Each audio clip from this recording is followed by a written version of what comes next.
as soon as it goes.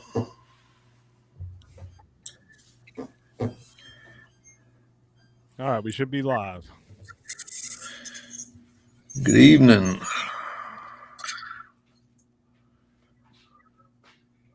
And our guest will be on shortly. He just texted me and said he was on his way back to the hotel room. He's working out of state, so as soon as he gets there, he'll be joining us. All right.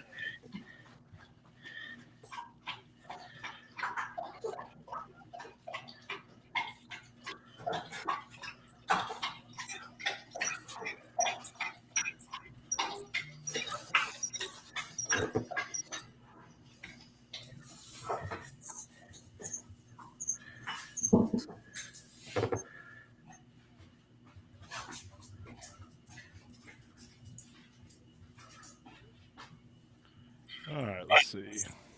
All right, we got a few people. Ralph's just sharing it around. That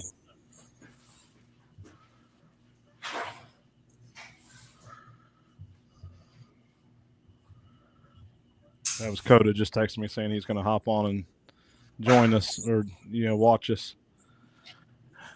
All right, everyone, give us just a few while Ralph shares this. We'll get started. We got a lot of news. Hey, we got Hey Matt, how's it going? Hey guys, I'm well. How are you? Good. Hey, we're going to get started in just a minute. Ralph's sharing it around right now to different groups. Sounds great.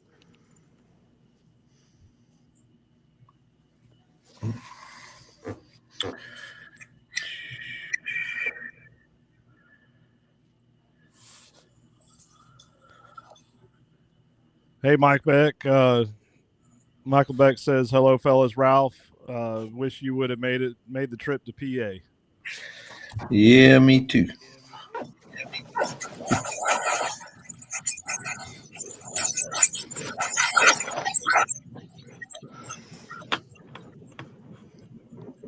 All right, this should be good. So you're traveling all over the place from PA back to Michigan, and you're in California now? I am in San Bernardino right now. Yeah. Holy shit. I can't wait to get home. Let me just put it that way.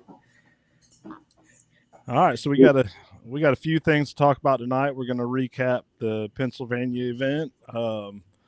Got some exciting news regarding New Jersey, and we'll save that for later. And then we got an upcoming event in Iowa, and of course we got deer season around the corner for most of the country, and or for majority, and of course it's already in South Florida, and we obviously seen a bunch of stuff going on with the velvet hunts in Tennessee, and some exciting stuff of course going on in PA. But we'll get started. Matt, you want to introduce yourself? Yeah, sure. Well, first of all, thanks guys for inviting me on. Ralph, I wish I had the opportunity to meet you last Saturday in PA, but Yeah, me too. someday maybe. But yeah, my name is Matt Berger. I track in southern Michigan, and with Ralph's favorite tracking dog, a bloodhound. And I mean, not Ralph's, I mean Kenny's. And I, seized the opportunity to make the 8.5-hour drive to Pennsylvania on Saturday, and attend the seminar and learn some great stuff, and have already applied some of it to some stuff that I'm putting together for my local people, and always starting for information, and appreciate what the ABTA is doing to help share information. So Cool. Yeah, we appreciate that. And I shared your podcast with Ralph. I've been listening to your podcast for a while now, and I think it was sometime last year when you and I started. We chatted a little bit on Facebook, and yeah. then I seen some guy stole my podcast name that I was going to do. And so is that right? I'm glad I beat you to it. You beat me to it. No, it was very similar. Yeah. Well, I appreciate you listening, and I'm a little embarrassed by it because, although it's a ton of fun for me, I haven't been tracking long. So, I know that some folks think I have no business doing a podcast about tracking, but I it's okay because my approach to it is just people talking about tracking, and it was largely selfish so I could learn what I can, a bunch of stuff, and I have. I've learned a lot, and it's fun. So it's very amateur, and it's a hobby podcast, very lowly produced, but it's fun to do, and I appreciate you listening, buddy. Yeah, no problem. I'll just go ahead and tell you, you could be 20 years from now, you're still going to learn something every year, just about every track. You can learn something. There's zero question about it. Kind of, my philosophy on it is the newer guys, there's all kinds of stuff to learn, and it's easy to learn a lot in short spans of time. And the more experience and the more seasoned you get, maybe those morsels of learning become smaller and bigger gaps in between them. But there's always something out there, whether it's on every track, whether it's listening to amateur podcasts like mine or very sophisticated podcasts like others.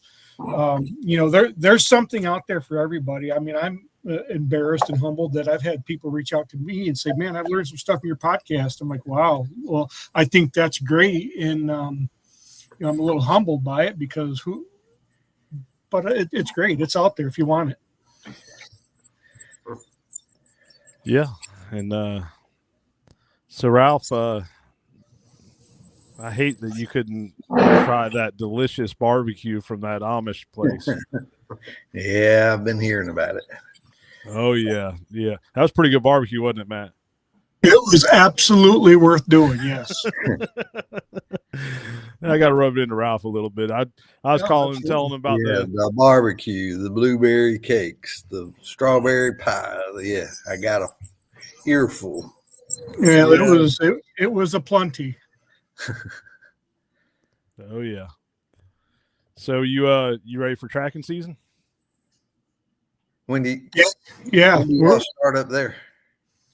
Our first opportunity is the youth/Liberty Hunt. We call it here in Michigan. It's that is September 14th, 15th.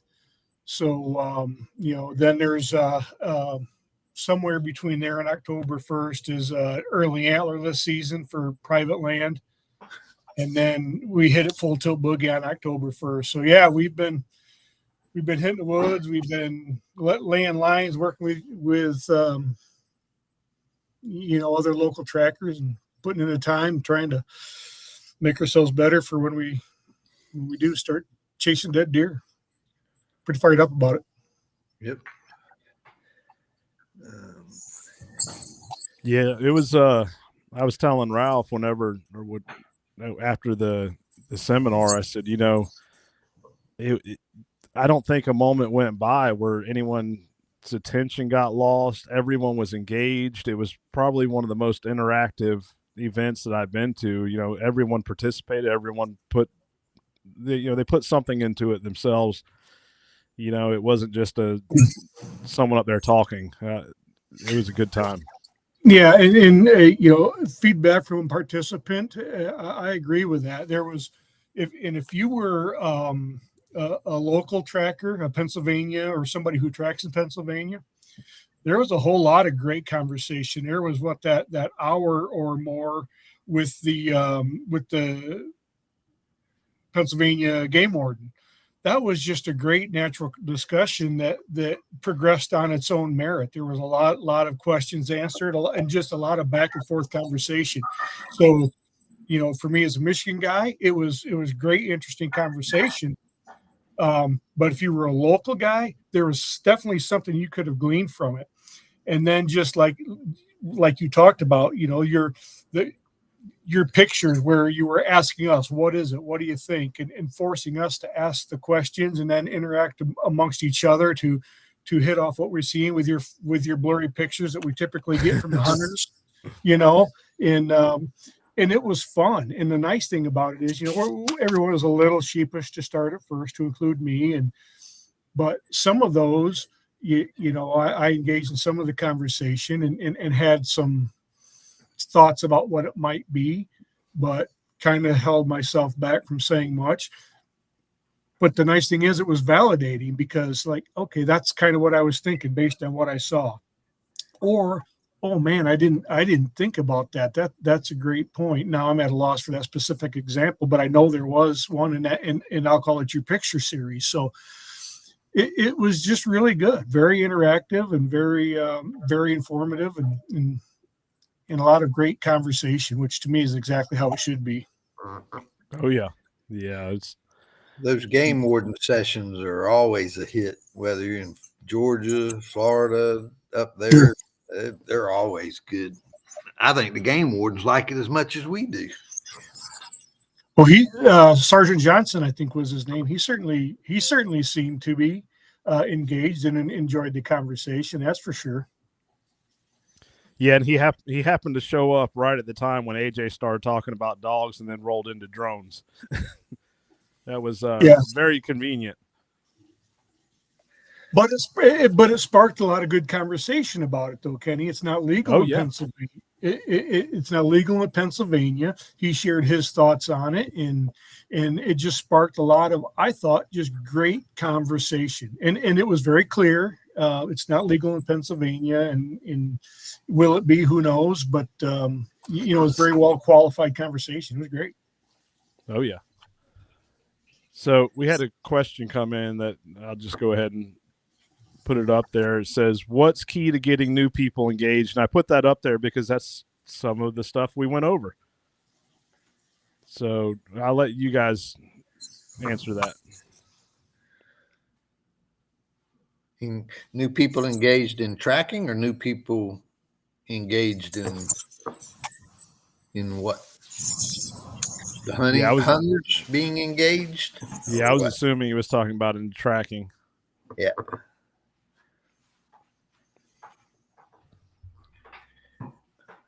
I guess I'll start. For me, as a relatively new person, it was sort of intimidating. When you first get into it and you don't know what you don't know, but at the same time, you think you know a fair amount, depending on how much research and studying you've done before jumping in. But the big thing is for me, my perspective is I think the trackers in the tracking community, the experienced guys and the people already in the business, I'll call it, just need to be welcoming and engaging, and make sure that share the information that you wish you knew when you were new, and be tolerant of the new guy that's asking all of the same questions. Every new guy asks all of the same questions, and that the experienced people have answered 1,000 times. But understand that the new guy is always the new guy and doesn't have those answers to those questions. So just being tolerant of that and receptive to that, and work as more of a mentor and info sharing person as opposed to I don't know, sort of more warm and fuzzy than cold and prickly kind of thing, I guess. Yep.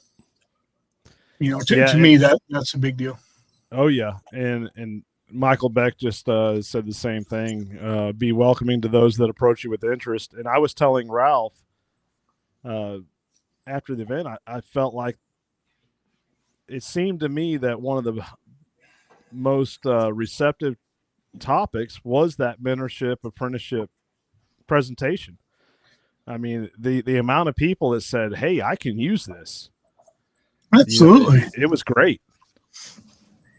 Yeah, well, you kind of nailed it when you talked about engage with the network. I mean, I'm going into my third season, and my first season, I was fortunate enough to be admitted into the Michigan Deer Tracking Network immediately, and without that, you kind of showed it in your 3 types of trackers graphs and the curve progression of a new tracker. And if it wasn't for the network, my curve would still be pretty steep. But being part of a network of like-minded people who welcome the new guy and are willing to share information, that curve flattens pretty quickly. So not only do you get your own experience in your own, which may be limited, or the things that you've learned from podcasts and topics like this and YouTube videos and stuff, but you get the experience of every other member in your network. So that helps flatten that curve, particularly if it's a welcoming network. So I'm sorry, I babble a lot. So oh no, you're good. I think another aspect, even a little bit, takes a little more time, but I do it a ton, is let people go with you. Invite them along, or shoot, if you're new, don't be scared. Ask somebody if they'll let you go with them. I don't think that there's anything that matches seeing how somebody, a more veteran tracker handles things from a newcomer's eyes. It's hard to talk them through situations. Every situation or every track is a different situation. So if they got a day or two with you, they can see how things work, and either they can take from it or they got to learn or teach, their dogs some new tricks and do things that they didn't even knew existed out on a track. So, because there's some that are new is not even the definition. They are really new, but they want and they get a dog and they can do it. It just, I think going with somebody takes care of a lot of questions. Well, it offers a real element to it. So they get to, like you just said, they get to see it firsthand. They get to see things. They may have a perception of what a tracking dog is like, and the track line is this beautiful, sexy thing that goes like this, that starts here and ends there.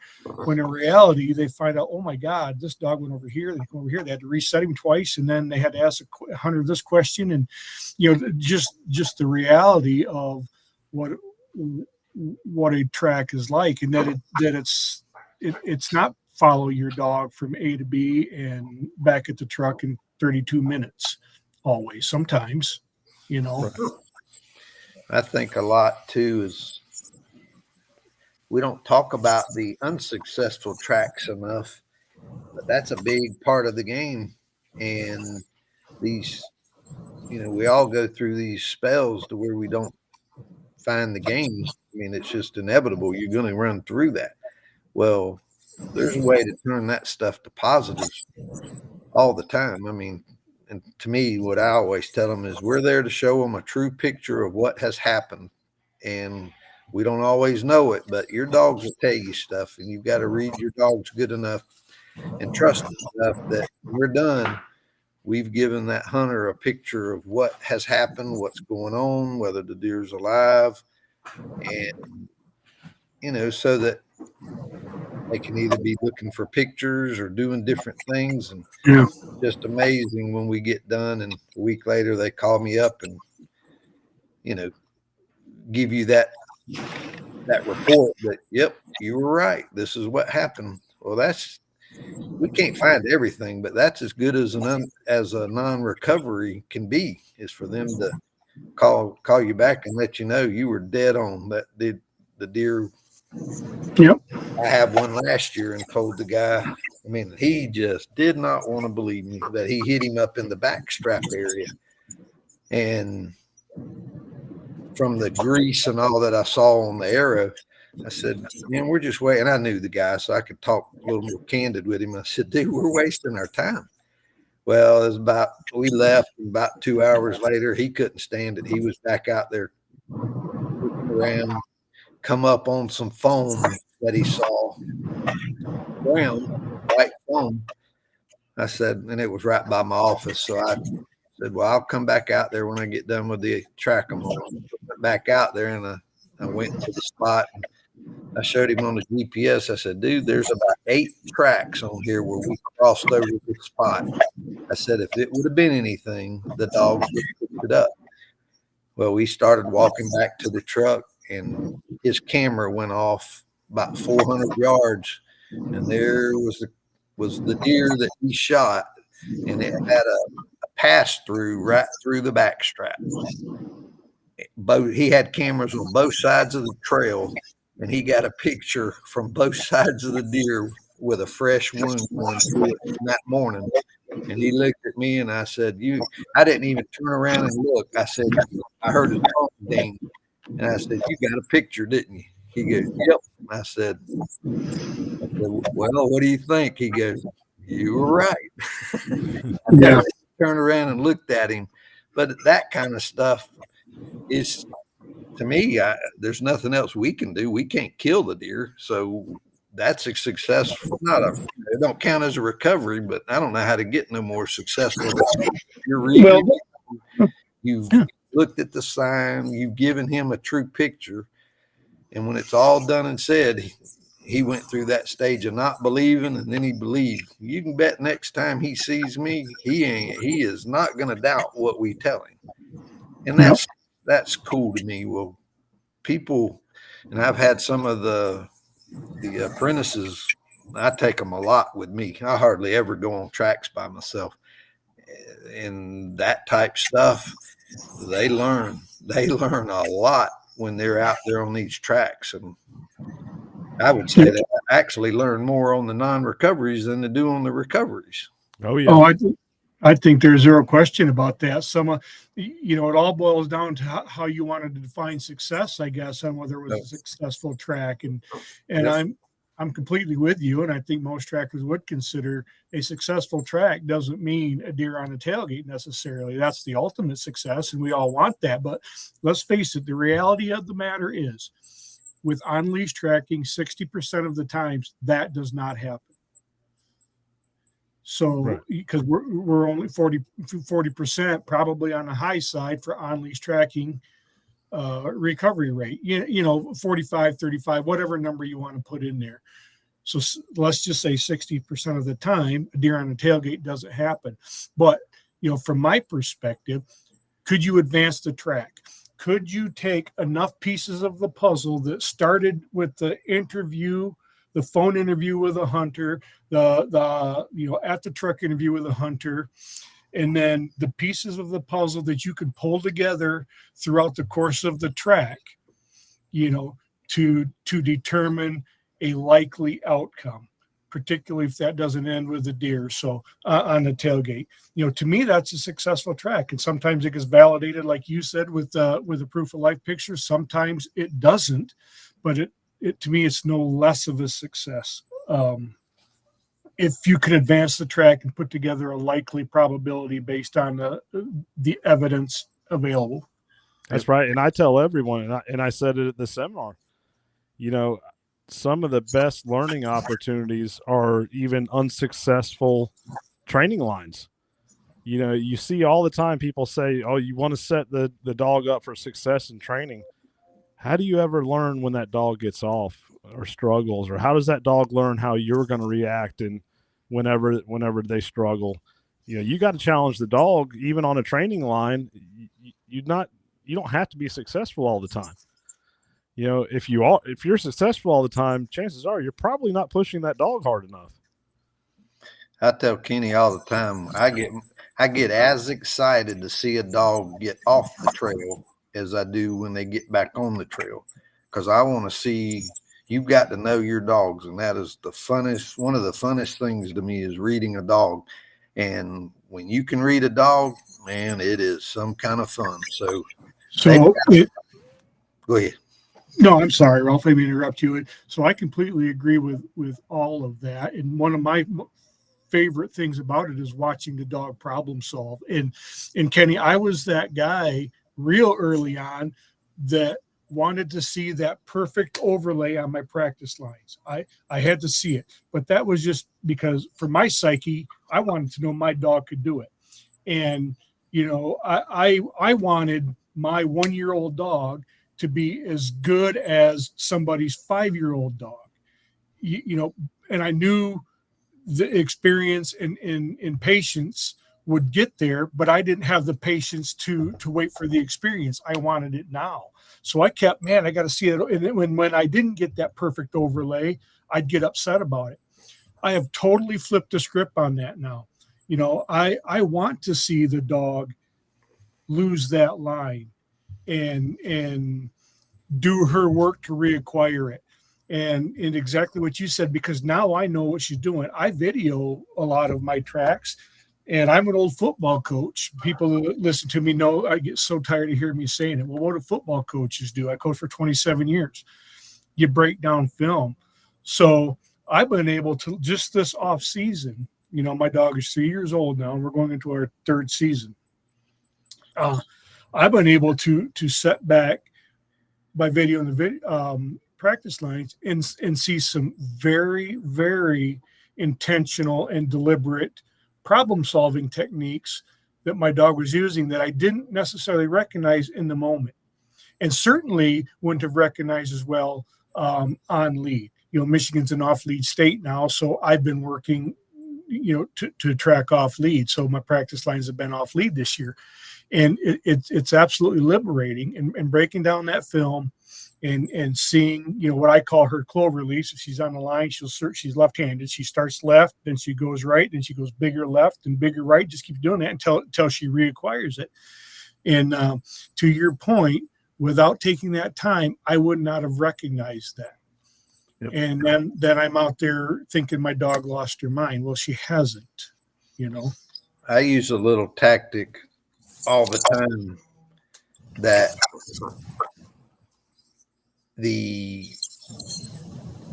instead of running a line at the hit site, I've laid flags for people and approach it from a perpendicular line, so that boom, I said, watch them, mainly people that don't seem to catch on to the reading your dog. I said, watch it. And when they hit that line, their dog does something. Every dog is different.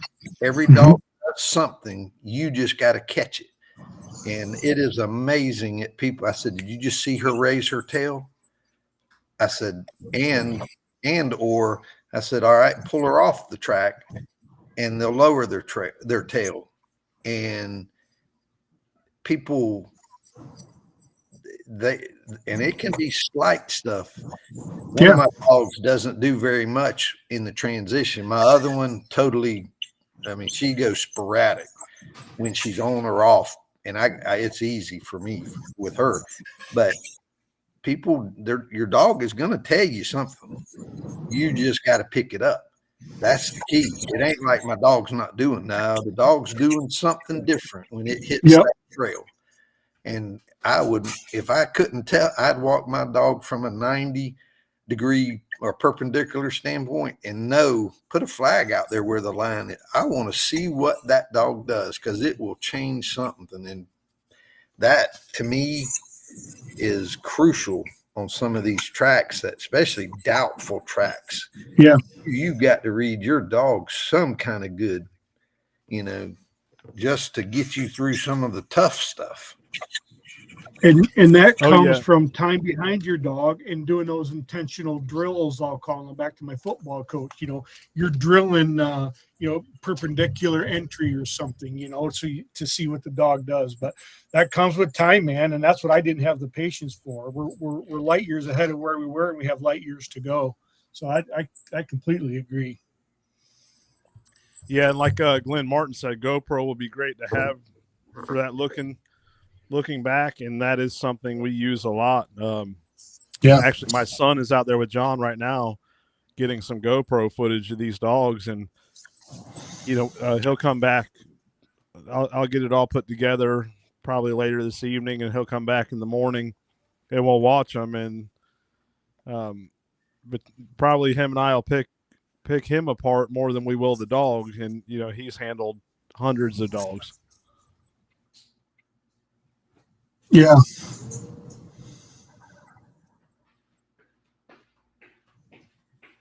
Sorry about that. I just walked through the door, so I had to mute it.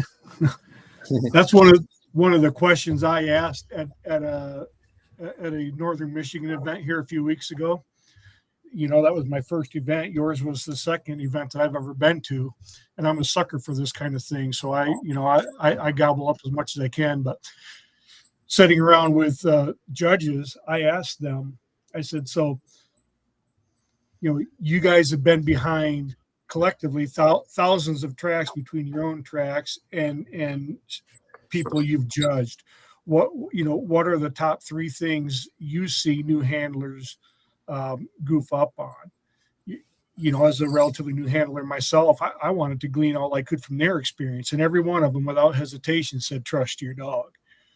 And everybody has a trust your dog story. Kenny, you told 1 or 2 out there in Pennsylvania, and it's hard, and it's the biggest thing according to that panel of judges that new handlers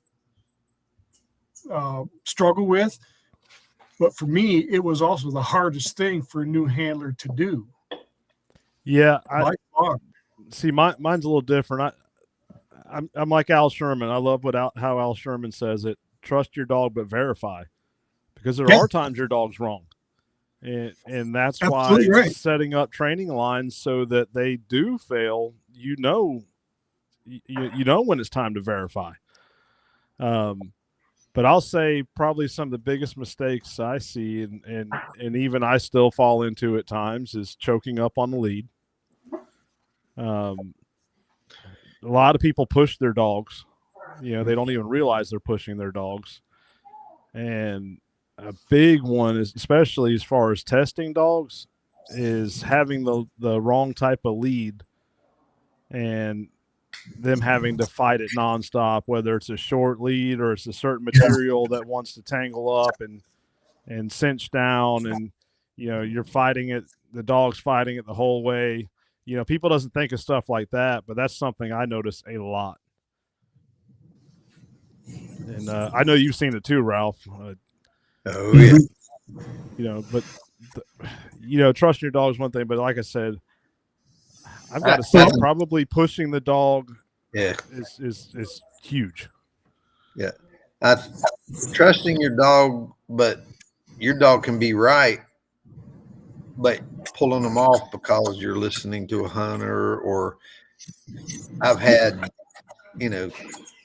blood going a certain direction and the hunters say the blood's over there. Yeah, but the deer is walking the opposite way that they think it is. I've had them go in, make a loop, and cross where we're standing. Mm-hmm. Blood. I said, you are looking at the wrong side of the palm front, or the palmetto front. I said, the blood's on the other side. That deer come from where she's going right now. So just give it a minute. She'll catch up to us. When we were at an intersection, the deer went ahead, made a loop around, and come by us and was over to the right, and they were wanting to go left. Yeah.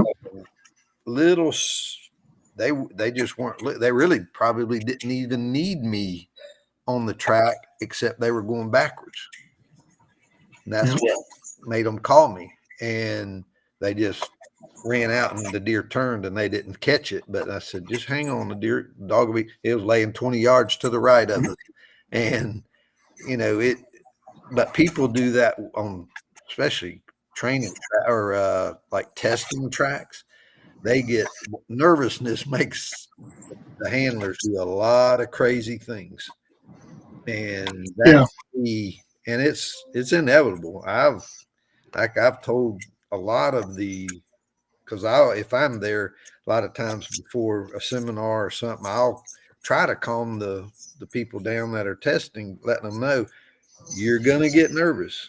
It's not a matter of if. You are going to get nervous. Don't let it get out of hand. And sure enough, half of them will get out of hand. They just can't overcome the nervousness. And it's either over guessing the dog, and they just miss reading things because they're so nervous. And I mean, I was the same way. I had 500 tracks under my belt. Just total tracks before I tested my first dog. Holy crap. I sat there and was couldn't breathe. I was like, God, this is ridiculous. but that all that it's all part of the development process, man. And it's in a weird way, Ralph, to me, it's validating to hear you say, with all of your experience, you still got nervous. It's just, it's okay. It's a normal part of the process. It's just a matter of knowing if you fail the test, who cares? You're learning something from it.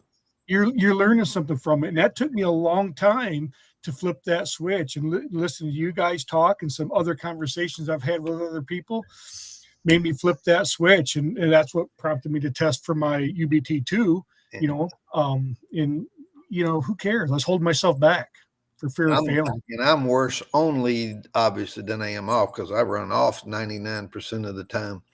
And I'm totally at ease. I don't even get nervous on an off lead test.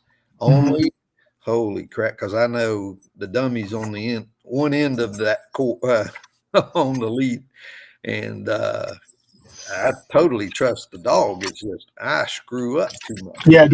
Can you trust yourself? And no. Right. Yeah. And to your point of trust the dog. So I come out of my first season, going into the second season, feeling better, but still, very, very much rookie like. But I went through and reflected on all of the things I learned, many of the things I learned after 1 year of tracking. In fact, I did a podcast on it, just me kind of rambling about the things I learned. And one of them was, trust your dog. So we want, and I've come to learn, yes, you have got to trust your dog, but it's not a blind trust. It's a trust your dog, but you must know your dog. And that goes back to time behind your dog and knowing those tells. And I went on a track early to mid-October last year.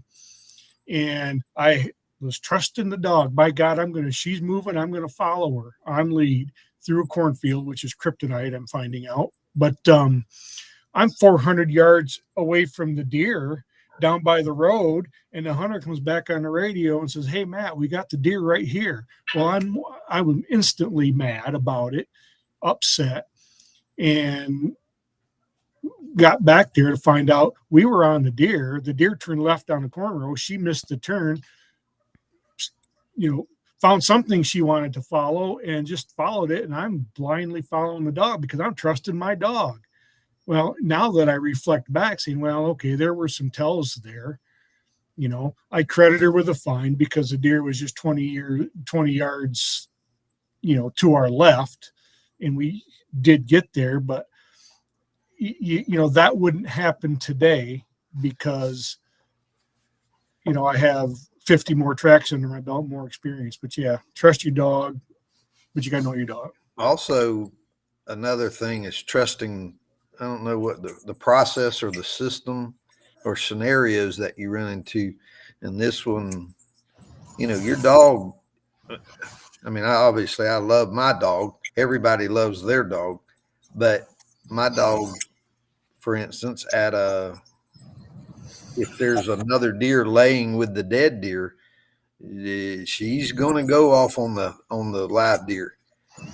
She's going to get the freshest. She thinks she's been trailing the deer, and all of a sudden a deer jumps. I've had them laying right in the trail, laying by the buck, and take off. Well, you better know, and this is something Kenny went over a few years back, that be careful. Go back and reset, because I have found multiple deer laying with the dead deer, and they've been dead for 6 hours. And they're still laying with it. And I'll turn around, and me and Jason Bell last year did one. I mean, it was a nice one. The guy says, I know the deer's dead, but it's not bleeding. So he didn't know where to go.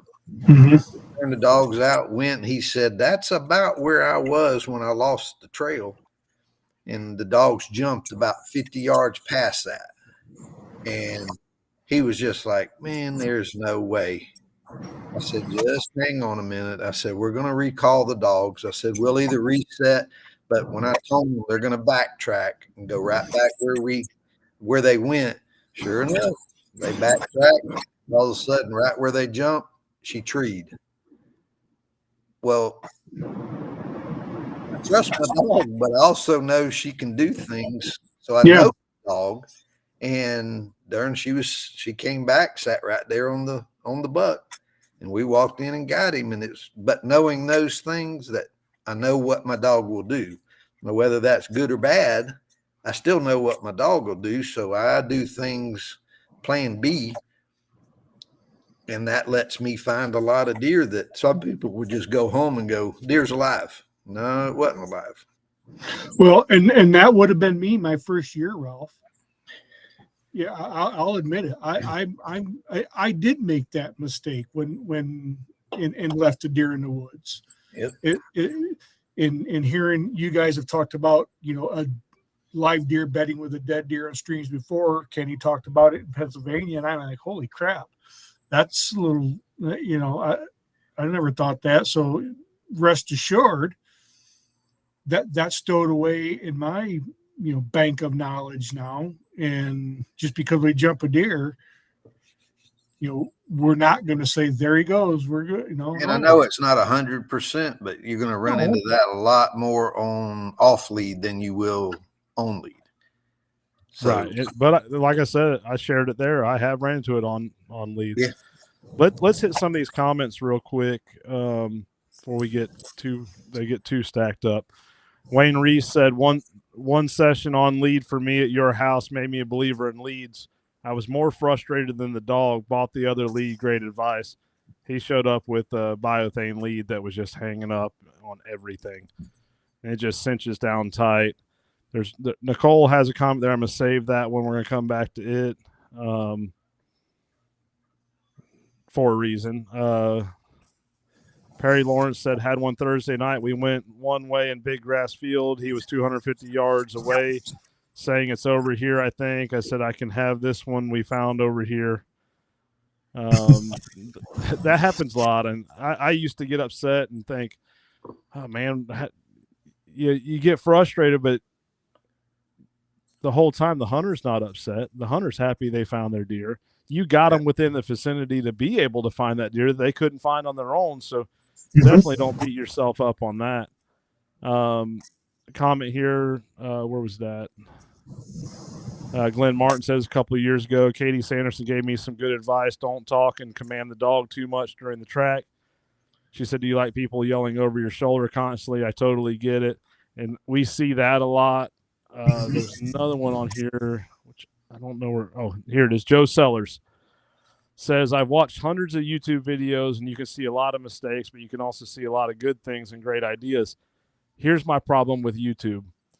Your new trackers doesn't know what is a mistake and what's great. So that's why I'm very hesitant to tell them to go to YouTube. In fact, I don't tell them to go to YouTube unless I tell them a specific person or video to go see. YouTube is not the place to learn. I hate to say that. I mean, I do have some stuff on there that you can learn from, and so does others. But overall, the majority of the YouTube videos are not good. Yeah, you got to be able to filter it. But if you're new, you don't know what to filter, and I've come to learn that in my time. Early on, I thought one thing. Now, 3 years later, really 4 if you want to count my first real year. Yeah, I reflect back and say, well, that wasn't so good. Right. I didn't know it's funny. So I want to go back up here and touch on Nicole's now because this is going to kind of take us a different route. But Nicole said, I never realized I was pushing Finley until you pointed it out when testing us. I'm grateful for your feedback. I wanted to share that because last Monday I received a phone call. Well, let me back up. Ralph and I have been working on trying to get some people some help in New Jersey that have reached out to us. I guess it's been about 2 or 3 months ago, wanting to get certified so that they can get their tracking license because the certification is required in New Jersey.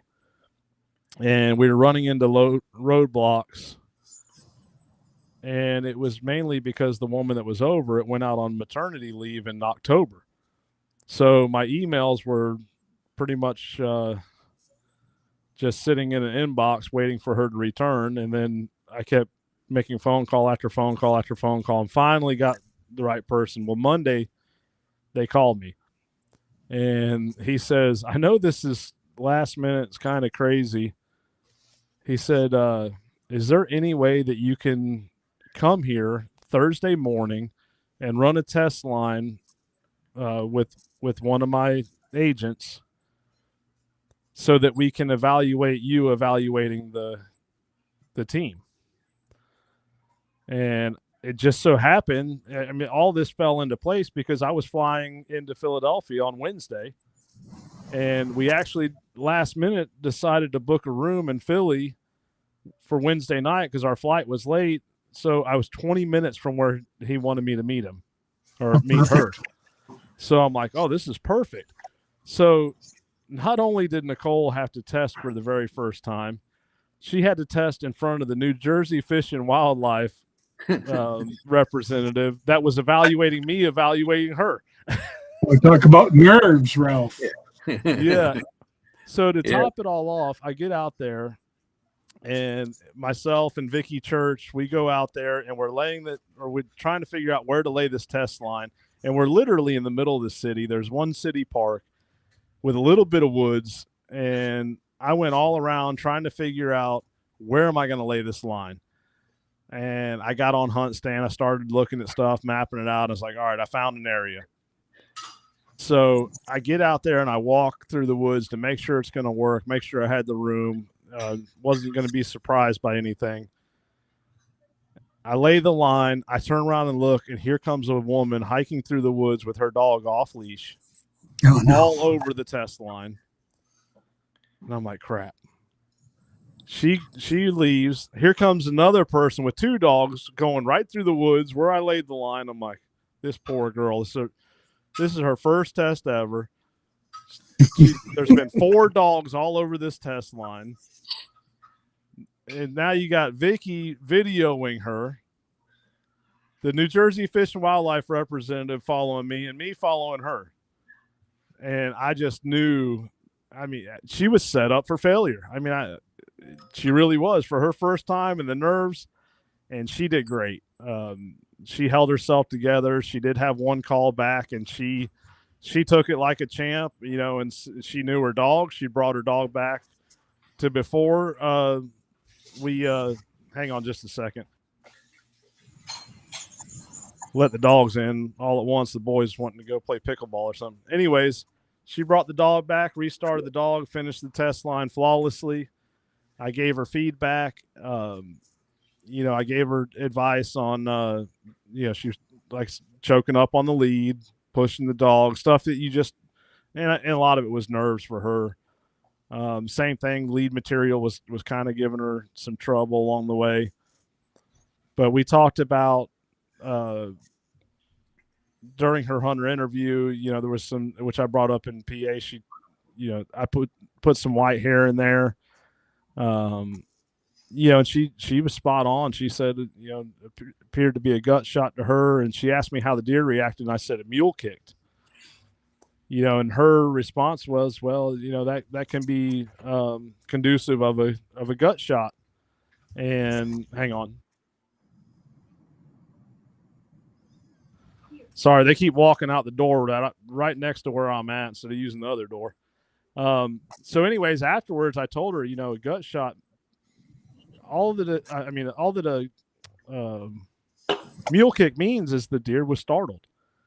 You know, it's not necessarily mean that it was hit. There's plenty of deer that miss. Well, anyways, we started going over some more scientific stuff, and the New Jersey Fish and Wildlife representative, she says, you know, I'm absolutely amazed at how much education is involved in this, you know, and ethics, because we had a property sign, and, you know, we talked about wait times, and, you know, she was pretty blown away by that. We got into talking about conservation, and, you know, I was explaining to her how in my area there's about 13 trackers within an hour and a half of my house, and how, you know, all of us tailgate at least 70, 75 deer a year. You know, some of us upwards of 100, 150. And I said, you do the number. I said, you do the math. And she says, holy cow, I didn't even think of it like that. You know, to have that opportunity. Well, we were notified today that they did accept our testing criteria for their licensing program. Yeah. So that's great. That's pretty exciting stuff.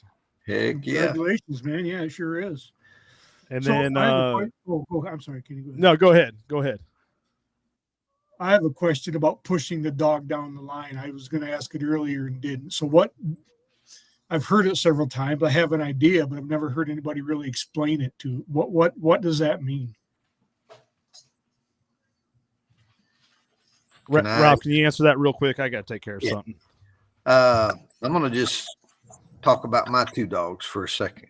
When you push them down the line, I got one dog that does not care what you do. She does not listen. She's going to do what she wants. I can overtake her, but it's hard to push her. The other dog, you get too close to her and she will just shut down. It's like I have to give her space. So when I've got her out or with her, I have to be careful. Now, as far as a test line, you crowd a dog and they can feel your presence. It ain't like you're up front pulling them, but you push them through by just being too close to them because they think you're wanting to progress. Well, you can progress them, for instance, through a 90 so fast it ain't funny. Yeah. And if you're not noticing that they miss, they just think, they'll switch. And if they don't have good telltale signs, a new tracker's could miss some of that stuff. Well, and that's exactly what I thought it was, but I was glad to hear that explanation. And someone explained to me, going back to my 400-yard following my dog, trusting my dog, someone explained to me that just by me following her on lead is validation that that's what I want her to do. So she was just happily going down the corn road just as pretty as you please. So that's kind of the same thing. So you're crowding the dog and it's feeling like you want it to go. So you make it go and just keep following along. So it's validated, I've seen guys show up. Kenny has too, with 6-foot leads. That is not good on test tracks. No, that's not good on any track. Yeah, that's not good anywhere because you've got to separate yourself as best you can, even though you've got to be on lead. It's real easy when you're an off lead. That you just give them room. I give it about 20 seconds and you can't find my dogs. They're gone. Yeah. And so I was just going to say that, Ralph. Read them on, they're Datsuns, but they don't hang around for nothing. They're gone. No. And so you're just watching them on the GPS, but there's a lot of like Kenny says, I can tell you everything that's going on that GPS. I can tell what they do because I do it so much with them, but that pushing dogs through nervousness makes that 10 times worse on the tracks. They get something really bad because they think they're looking at every little thing being too particular and detailed when they need to be the opposite. And I've told some guys not when I was judging, but they were struggling. They'd show up at the next event and they were scared to death. And I'm like, dude, just back off, hold the end of the lead and just just let your dog do the work. If all else, just let your dog do the work. So if you're down, got 2 callbacks and you don't need a third, well, quit doing what you've been doing and just let the dog do what the dog does. Exactly. You have to lose. Sure enough, they do it and they pass, and it's like, it was the tracker, not the dog. And yeah, it's like I said numerous times at the event, the dope on the end of the rope. Yep. The other thing too, I put up here because Coder Stewart made a good point. He said also verbally pushing a dog. I've judged folks as soon as the dog starts to work it out and circle or zigzag, they're constantly coaching and correcting the dog with commands, and that's another big one. And we're talking about test lines here, but this all transitions over to the real track. I mean, I've seen it a bunch of times. I've told a lot of stories, especially Jason Bell, and Jason's on here and said that he's crowded Freddie on a test, and we sure are glad that he backed off and Freddie decided to track so he could pass that test because it was ugly. And we can say that because we weren't the judge. No. I figure by me talking, the only thing I can do is screw her up. The more I can shut up, the better. I might give her a good girl if I see a spot of blood or something, just that little subtle validation for her. Or I may if I need to do a reset, this way, and if she's off, and I say this way, she'll turn right around in an instant. If she's on, she largely ignores me. So, but the only thing I can do is cheer her up by talking. Well, that I'm glad you brought that up, because that's one thing. All of my dogs have been this way. If they're on and I say their name one time, they're not paying any attention to me. Right. If they're off and I say their name, they're going to turn around and look at me. That's been every dog I've owned. Yeah. You asked Jason. Me and Jason track a ton together, and you ask him. I on purpose call my dogs when I can see them sometimes. Not hollering at them, but just call them like a regular command. Yep. They won't listen to me, and I'm like, all right, we're good. Yep. Just because if she, like Kenny just said, if they're not on it, they're coming when I say their name. They're trained to do that, so they're going to do it. But yep. I can do it with a tone on. If I can't see the dog, I got one of mine. I can tone her. If she's on it, she ain't listening to the tone. I got to burn her hair off to stop her. So I know those are indicators to me. Every dog's different, but you better find your indicators. Yep. And I'm just finding that with my dog. I'm just starting to realize that it really became, since I've been working off lead, and I don't mean to keep going back to that, but it's been a defining moment for me this year in our development. And just, I've learned so much about the dog. And I videoed the track when I was working through, I did a grid search, did some grid search work. And that's when it really cemented it for me that if she's confident in what she's doing, she's not going to listen to me. And what I mean by that, we got to the grid search area and it was blind. I didn't know where it was. I found out quickly based on her behavior. And then, I was getting ready to just do some perimeter sweeps because I could see the perimeter on my handheld and stuff. So I was going to do some, and I called her name twice, and she didn't come. She wanted to keep working and kept her nose to the ground. So I said, well, who am I to make her do something different, and just let her go? And sure as heck, she worked it out, and I've seen that a couple of times since then. So it's knowing your dog. Yep. Oh, yeah. Definitely. Yeah. And let me go back and see if I missed anything here. And the comments and questions are a little slow, but I think it's because we're hitting on so much stuff. It's not really, we're all answering each other's questions. And Chris Snell says, the blank look back, I have noticed it a telltale sign they have no That's trail. funny. Yep. Yeah. Yep. And asking for a little help. Again, a lot of people, and I used to be one of them, say I don't need a piece of paper to prove that I'm putting that my dog will work. Piece of paper doesn't mean anything. But sitting here listening to all of us talk about these tests and the things that we learn and the things that we see, if that doesn't tell you that there is value to it,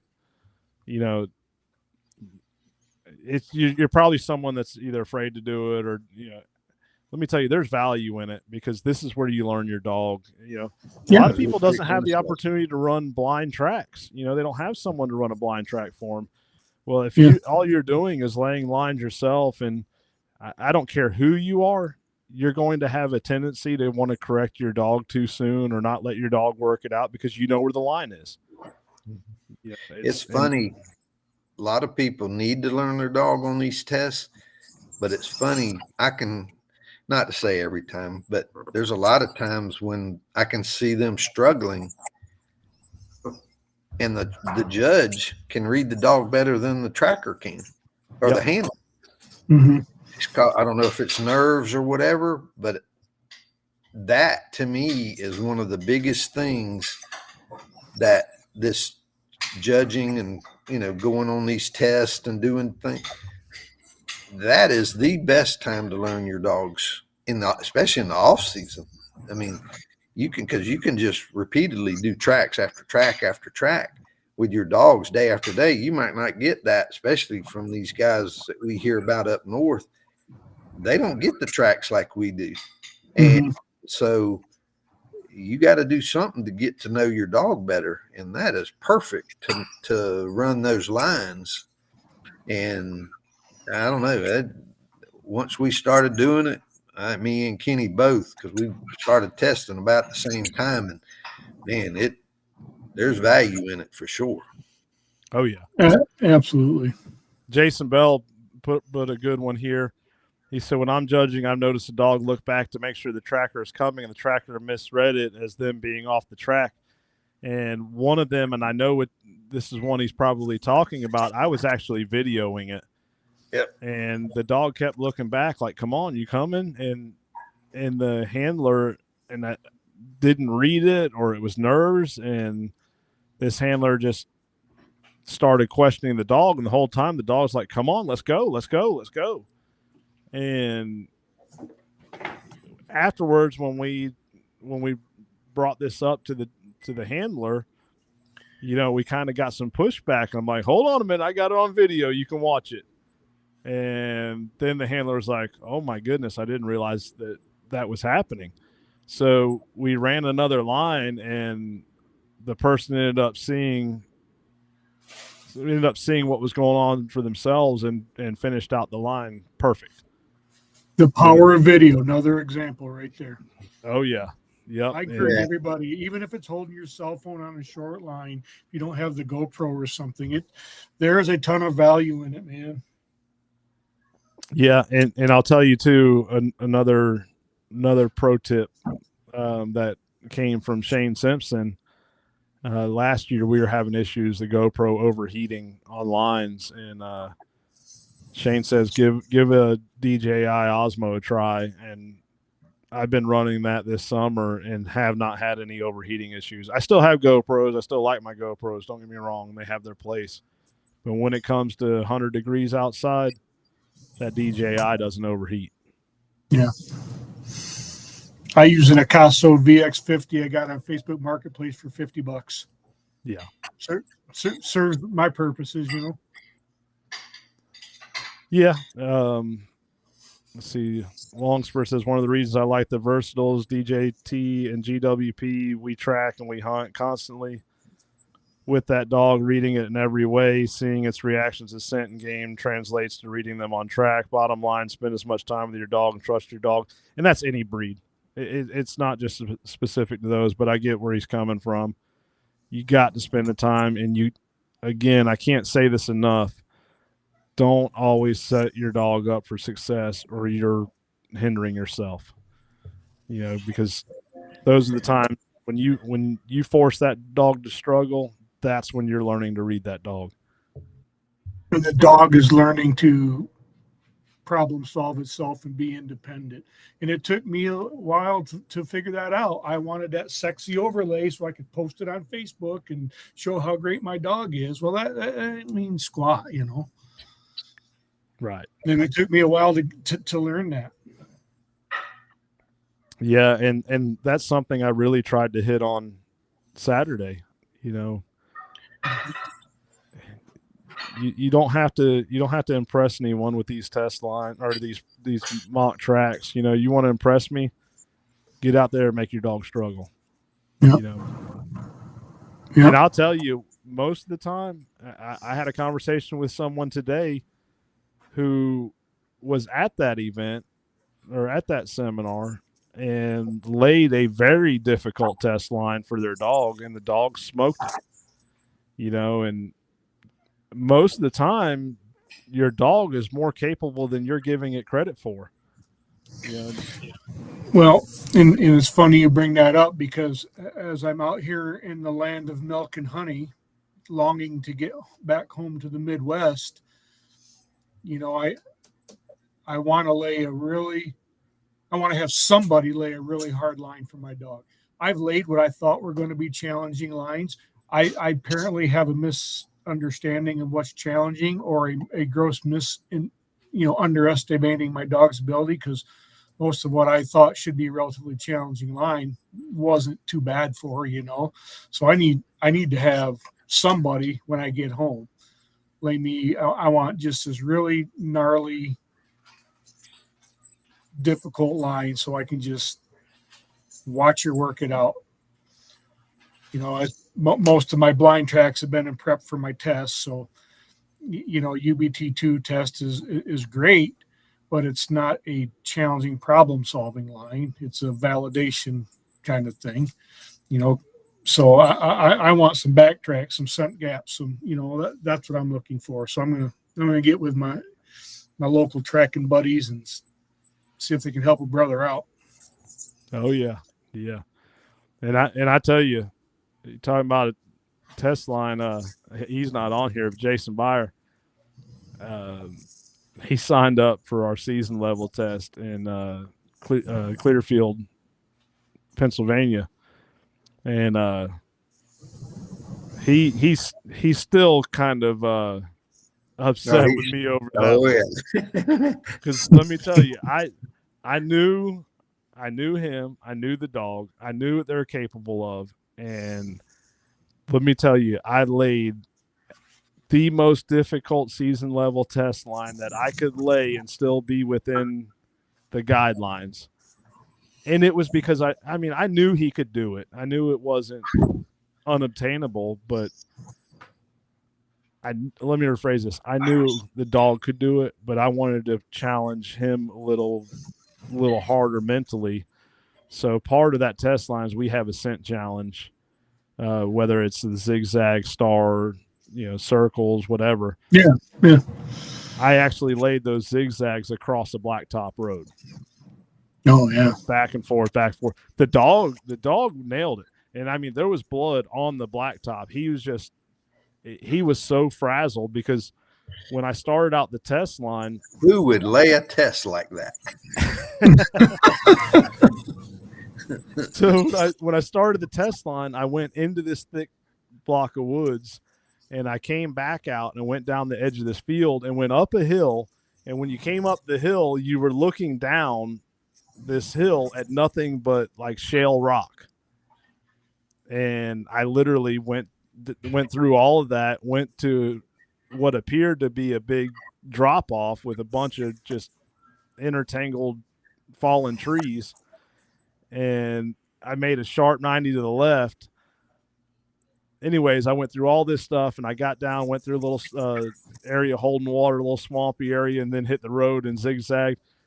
Well, what really made it bad is sometime in that 9-hour span from when I laid it to we ran it, someone ran over a groundhog right there on the road where I did that, or just down the road from it. His wife knew where the test line was, so she drove down there, or where the end of it was. She drove down there and parked the truck, had deer hide in the back of the truck that was parked not far from the challenge, on top of where the groundhog was. Hey, let me guess, the deer hide and the groundhog were upwind of the line. Yes. Oh, of course. But he ended up working it out. It's going to be a bad one when Kenny comes back and goes, "Oh, you ought to see that line I just laid." Hey, but it I checked all the boxes. It was within the guidelines. I knew it was obtainable, and if anyone was going to do it, it was going to be that dog. Tom Hill shared something here. Said, I left a deer in the woods last year with one of my dogs because the dog went on point for a second, then took off towards the highway. I got nervous, toned the dog back. I thought the deer was still alive because we didn't find anything. He found the deer the next morning eaten by coyotes. It was a fatal shot. The dog left out on a coyote. Never had that happen. Just thought I would share that with y'all. Jason Byer and I actually had that happen last year. I've had it happen more times, but he was trying to figure out. We got to the deer, and both dogs got to the deer. It was pretty obvious on the handheld. Well, my dog left and trying to figure out, I'm like, why the heck did my dog just leave this deer? When we got up there, coyotes had been at the deer. She was running the coyotes off. Jason's dog stayed with the deer. And she came right back to it, but she'll do that. If they're there, she's going to run after them. She's going to run them away from the deer. Wow. But that's off lead tracking for you. Yeah, I've had even Camo, I've had her run coyotes off of the deer because she won't bark if she gets to the deer. The only time she'll bark is if the deer's alive. And she barked. And I got up there and she was standing about 30 feet from the deer looking in a certain direction. And she don't do that because she will tear the deer apart when she gets to it. And ooh, look at that. And so that's what was happening. The coyotes had been eating the deer, and we weren't probably an hour and a half after the shot. So yeah, I've had the same thing happen, but you never know. But knowing your dogs, I knew that it was something because she barked and the deer was dead. So just that in itself, I knew there was something there. And the way she was acting, you just got to. It helps to know every mannerism that your dog has. It really helps. So, Matt, do you have any questions for us while you're on? I don't know. I'll think of 7 of them as soon as we disconnect here. Oh yeah. I will tell you, I do appreciate kind of going back to what I led with, what the ABTA, and what you guys are doing in terms of education and to me as a new guy, that means a lot, and I appreciate it, and I appreciate your willingness. How it was, the very next day, Kenny, I'm messaging you, going back to something that I was like a dog with a bone and wouldn't let go, just trying to get more clarification on, and I thought I beat it to the death at the seminar, and I still had questions about it, so. In your willingness to just share that and not say, dude, I've covered this 6 times, would you just leave me alone? I appreciate it. And ultimately, does it matter to the hunter? No, but for me, it matters because I want to understand that depth of detail. It's just kind of nerd stuff, and I appreciate it. And it's going to play into a local thing I'm doing for my local hunters, a hunter facing, because that science and that that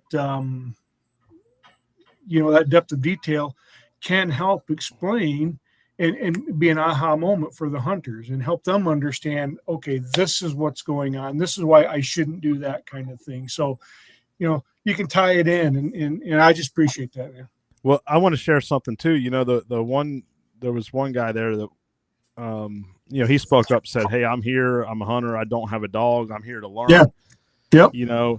He actually messaged me afterwards and said, "Hey, do you know any breeders? I'm thinking about getting a dog."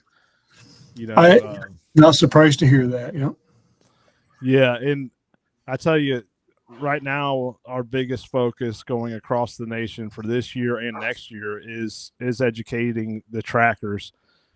And of course we want to educate the hunters as well. And that's why we put a lot of, like you've seen, a lot of anatomy stuff, shot placement, statistics, all, sure, we as trackers, we can learn from that, but most of that is geared more towards the hunters so that, I hate to say it, maybe they won't need us, or maybe they'll make better decisions the next time. But how do we educate the hunting community? By properly educating the trackers who is out there interacting with the hunters on a daily basis. If we can educate the trackers, they're going to educate the hunters, because like I said, that we can go to all the expos and all that, and and we can reach a few people that stops by a booth. I've done it for years. That's not the best bang for the buck. For reaching the hunting community, it's educating the trackers. That's why we do this every Tuesday night. That's why we go to these places. I tell you, Ralph and I has spent a lot of time the last few months with some folks in Pennsylvania trying to help them, because Vicki Church came to Georgia. We've said this before. She came down to Georgia and said, "Please help my state. Can you guys help?" And we've dedicated countless hours to helping that state. And let me tell you, they released their tracker list for this year let me tell you, I think a lot of people was blown away by the results. And I'm not saying we're taking credit for that, because I'm not. Vicky, Lauren, Bob, Chris, they put in a lot of work. We've had days where all of us wonder, is it worth it? And some days I'm like, why? I don't even track in Pennsylvania. Why am I dealing with this headache? And then seeing the results today and the amount of people that's reached out and said, hey, I need some mentorship. I think they have 18, I may be wrong, 17, 18, 19 apprentices. That's huge. And even then, I mean, I think they have 60 something trackers on their list right now. But when we heard the numbers, almost 960,000 licensed hunters in Pennsylvania. That's a ton. Yeah. There's plenty of room. I had someone tell me we don't need any more trackers in our state. There's not enough tracks to go around. Let me tell you what, if you don't need any more trackers because there's not enough tracks to go around, you're not doing your job of reaching out to the hunting community. Yep, that's for sure. Well, let me, if I could comment on that, Kenny. I talked about I'm doing a local thing for my local hunters, and one of the things that I want to convey to them is patience and understanding. It takes trackers time. So the way going to do that is, I went to the DNR and I found the number of license sales in the state of Michigan for 2023. Nowhere near Pennsylvania numbers. There was 594,000. And then I went to the DNR and got the number of registered trackers. In Michigan, you have to be registered to track legally. So I wanted to know what that number was. I'm not saying certified, because they don't certify anything. You just have to be registered with the Department of Natural Resources. So I filed a Freedom of Information Act request and got that number, 241. So that means there is one tracker for every 2,448 hunters. So now in Pennsylvania, I don't know what the number of trackers are, but at 900,000 licensed hunters, that's that much more hunters that one tracker. You see what I'm saying, that ratio? Oh, yeah. 1 to over 2,000. There's going to be tracks. You got to be, just keep the perspective, and guess what? Now, reality, not every one of those 241 trackers we're really tracking, and not all those 594,000 hunters are going to need a track. Right. But there's a perspective there. That's what it is. The ratio is still the same. There's one tracker for every 2,448 hunters in Michigan. Yeah, and I actually sat down and I went and found every list that I could, and I counted the advertising trackers in Pennsylvania, and I did the math, and it was like 12,000 hunting license per tracker. Yeah, there's plenty of room. Grow the community. Don't stop now. I mean, there's no reason why you're only getting 20 tracks a year or 20 calls a year. A prime example. We around here, we got a ton of trackers. We can't keep up, but we're educating. We're getting it out. People know about us. The Facebook group is, 17,000, maybe more now. Yeah, probably close to 18,000. And we cannot keep up.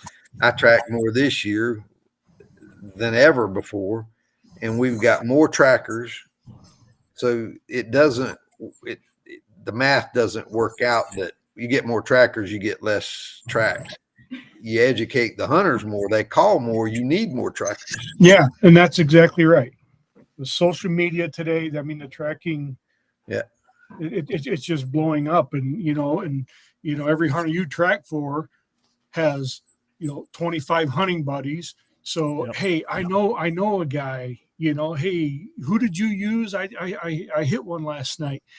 So it just spreads. And really, from my perspective, about I told you, Kenny, I hate the word educating for me to say it because it sounds pretentious, and who am I to educate anybody? But I can share information.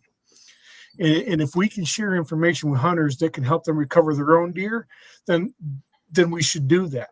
Because to me, it's about helping hunters recover deer, not me tracking their deer. That's right. I love tracking deer, and I want to track as many deer as I can, and I want to tailgate as many deer as I can. But if I can help a hunter by sharing information on a Facebook post or at my local event, and he can find the deer on his own, I'm thrilled to death with that. If I can help a hunter by sitting on my couch while watching Sunday night football, by saying, hey, just go in the morning, give me a call. Here's what I think you got. I think you can get him, or whatever that is. And he calls me the next day, dude, I got him. Sends me a picture. That's great. To me, it's about helping hunters recover their deer, not about me tracking every deer. Right. And I love to track, and I want to track as much as I can. Don't misunderstand me. And that should be the mission of everyone. If it's not, you're not going to succeed. I just put it out there just like that. If your mission isn't to help hunters recover their deer, you are not going to succeed in the long term. Me and Kenny get tired of talking to each other because that seems to be the common denominator for either succeeding or failing. You either got the mission or you don't have the mission. And it definitely shows by how people act, their attitude towards things, the jealousness or whatever. Their mission's off. And so but to get back on what you were saying about social media, or just in general, funny thing happened to me this year, a couple months ago. I'm in real estate. So one of my bigger clients had a brokers meeting. And so they invited a bunch of brokers, and they had it out on some high-end property that I've got listed. And there was probably 10 brokers that showed up. 3 of them, and all of them were women. They come to me and they went, I just sent my husband a picture of your truck. He said, yeah, he's got the wiener dogs. He's tracked for me before. Yeah. Have nothing to do with it. And they were all, you got your dogs with you? I'm like, dummy, you need to bring your dogs next time. Yeah. But it gets around, and people, it don't go backwards. It's almost overwhelming. It's to the point to where you said you want every track. I get enough.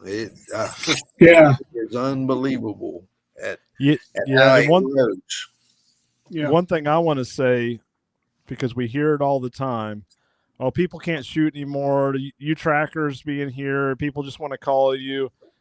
And I tell them every time, and even other trackers think this, people just don't want to look for their deer anymore. It's not that. It's the exposure. People didn't know that they had a resource before. Yeah, right. It's social media exposure that's blowing it up. It has nothing to do with people can't shoot. People couldn't shoot before. Yeah. Right. I agree. Right. I agree with that. Even all of us, I'll guarantee all 3 of us, back in the day when we were 20 years old, if you didn't see blood, you missed the deer. Oh, yeah.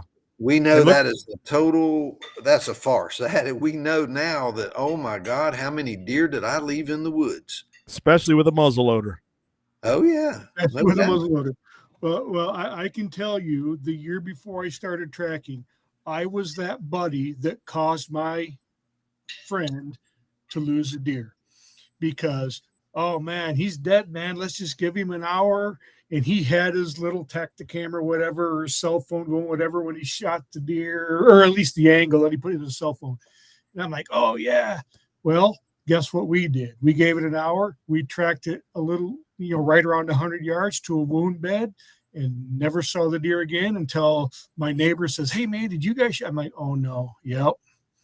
Well, now I know that was 100% because the angle of the deer and where he was, it was a gut one lung.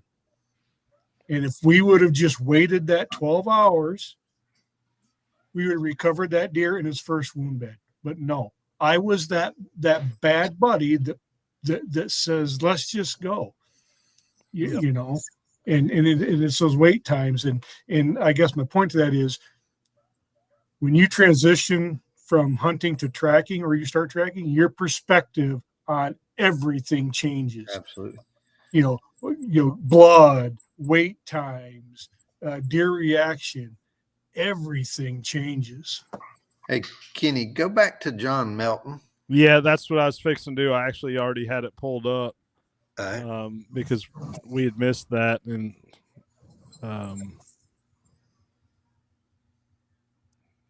here it is. It says, I'm a junior rookie scent tracker on patrol, but I notice my dog struggles sometimes when I transition from short grass to tall grass. Any thoughts on this? It's typically be the other way around. Kind of have a few questions. You know, what time of the day is it that you're doing this? When are you laying it? When are you running it? You know, what was the wind like? There's a lot that could go into play going from short grass to tall grass. Are your thermals rising? Is the wind just blowing that scent cone all around? But also too much scent. Right. Because if he's just doing scent, well, shoot, everything that touches anything is scent. Yeah. So if you'll message me, John, I'd like to get some more information on that, and I'll be able to help you out. Glenn Martin says, did I read? Oh, this puppy's got my cord. No. Did I read somewhere there's a new level / test you guys came up with for an on-lead elite? Yes. We will be releasing the details soon. It is going to be very difficult, very fun. Plus, we've got you introduced or announced the 2-dog off-lead test. Yeah, multi-dog off-lead test. That's going to be fun. Oh, The yeah. good old multi-dog, huh? Oh, yeah. So I'll let some tidbits out on this elite test. So it's going to be a much older test line than what we currently have. It's going to incorporate all aspects of the finish test, along with a little bit of urban style stuff mixed in, where you have permission to track on this property, and then you come to the property line, you don't have permission. You got to work it out. You got to do a perimeter search, pick that line up. It's going to be fun. It's going to be a long line, a cold line with a lot of challenges. And if that's not enough, John and I are working on another one that it's still a ways out. It's something. It's actually what our original elite plan was going to be. But when we started running these, we were like, okay, we got to back up. We got one in between these two, because you don't want too much of a gap in between them. That's why you go from the start of the season to the finished, or the first, second, third. You put too much gap in there, and you're hurting yourself, because all this is, we want it to be a progressive design evaluation process, so that you're learning and advancing in a progressive manner and not jumping too far ahead. And that's why we make you go from one to the next and work your way up. Too many times we've seen people skip steps and fail. Well, not just that, as you know, we have the educational aspects in each one that's progressive, so you're learning the whole way. So that's why we backed up, and actually I didn't even talk to Ralph about it when we did it. John and I were out there, we were laying these lines, and we're like, wait a minute, this is too much of a jump. We got to back up a little bit. But yeah, it's going to be fun. I know I run into it. I know Ralph's ran into it. You get to a property, you don't have permission to go on it. You sent me on a track last year. that did that, a buddy of yours, and you couldn't get to it. So I went over and did it, and we met, I mean, two ladies that were pissed that we were even tracking, and the deer crossed over the fence, ran across her yard. Obviously, I know this now, cut the angle across the corner off of her property. And so we just said, well, we're tired of talking to you. We're going to go around here and pick it up. And sure enough, we did a perimeter check around it. Boom, hit it, found the deer. And so it's real life stuff when that happens. Sometimes you got to handle that situation properly. But the other aspect, and me and Kenny, like he said, hasn't talked about, we started doing it on that elite. Are we still doing the on lead and off lead? That's going to be the next one that is also going to incorporate. I'll give this one away too. This is something where. Nah, don't do it, because some people steal this stuff. Oh yeah. We've got some really good stuff coming out on another test after this. That is going to be it's going to be super fun. Well, be careful of the number of tests you guys put out. You're going to run out of ribbon colors. No, that's okay. Hey, we'll start on plaques. Yeah. And that's the thing, keeping it fun, keeping it educational. And that's what it's about. Chris Jones, he replied to John Melton. I know I'm getting off topic here, but said, I believe the sin is more concentrated in the tall grass. A lot of times it is. I have ran into situations where it's actually the opposite, and it causes it to. We ran into this in Louisiana on a test line with Brant Green. It was actually the opposite. The wind was whipping and going through there, and it was blowing it all up.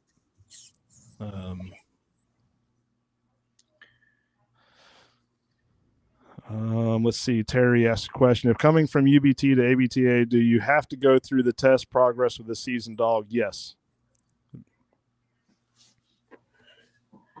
And that is due to there's some ethical handler aspects that we have in place that they do not. Just a little different on the handler side of things. Not saying ours is superior, theirs is inferior. It's just different. And there's things that we want to focus on as far as education and ethics. Yep. I will tell you, Terry is a friend and a bit of a mentor, and he is well prepared for any current ABTA test. Now, I'm not suggesting that you should allow level jumping, but I was lucky enough to follow along on his UBT off lead, and it was really fun. And he and his dog did a remarkable job. It was great. Yeah, so a couple questions here. Dylan Major said, any plans to hold an event in Michigan, Ohio, or Illinois in the next year? If we're going to do it, we got to start planning now, because our schedule is filling up fast. We're definitely. I mean, don't get me wrong. We'll split up, and if we need to, but it's definitely filling up. We'd love to go to Michigan, Ohio, or Illinois. And I believe Joe Tenney had talked about Ohio, and I'm sure we can work something out in Michigan. Randy Vick says, will you have these podcasts during hunting/tracking season? About 2 weeks now. Ralph and I talked about this. We are going to continue them.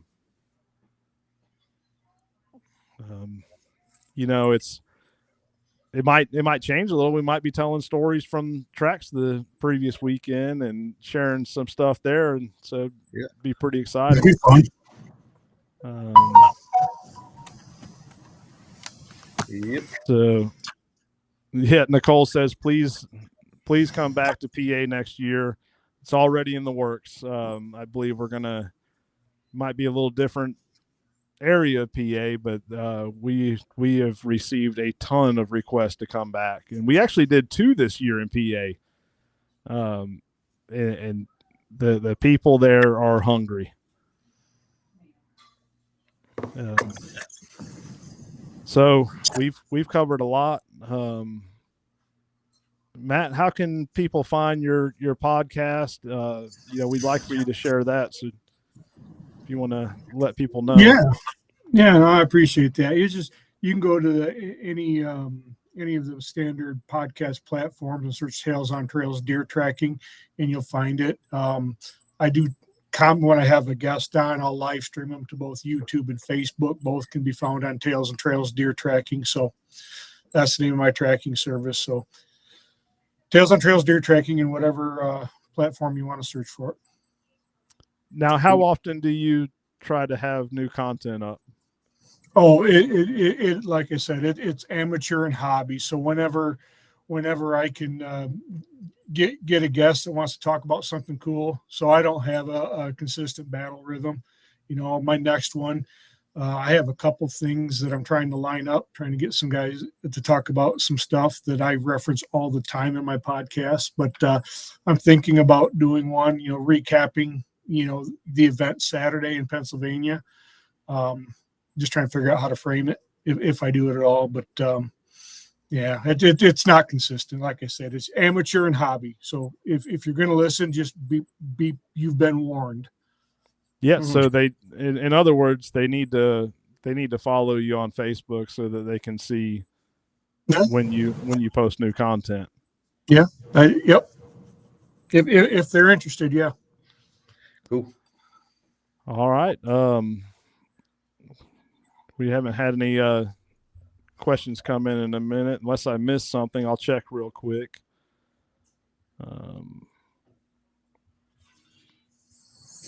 Sometimes I do miss, and I don't want anyone to think that it was intentional.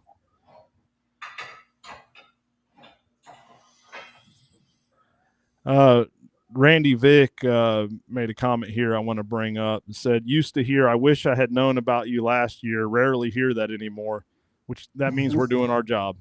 We're getting the word out there. And even then, the tracks aren't slowing down. No.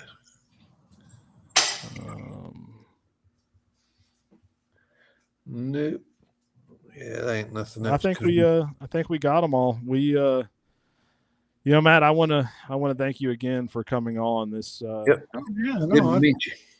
Wish I could have met you up in PA. Yeah, for sure. I appreciate the invitation. I'm a big fat nobody, and this is a lot of fun. We're nobodies as well. We're just on here willing to share from our mistakes. I do want to touch on. We have an event coming up in Iowa. It is on the events section of our Facebook and the website. We did do some modifications to the website today, so check it out. We got some events posted for next year. But if you are in Iowa, we will be there. Myself, Charlie Webb, Ralph's not sure if he's going to make it yet or not. Somehow Ralph had dates mixed up, but looking forward to going to Iowa. I'm not looking forward to driving. My wife wants to drive instead of fly, but we'll be there.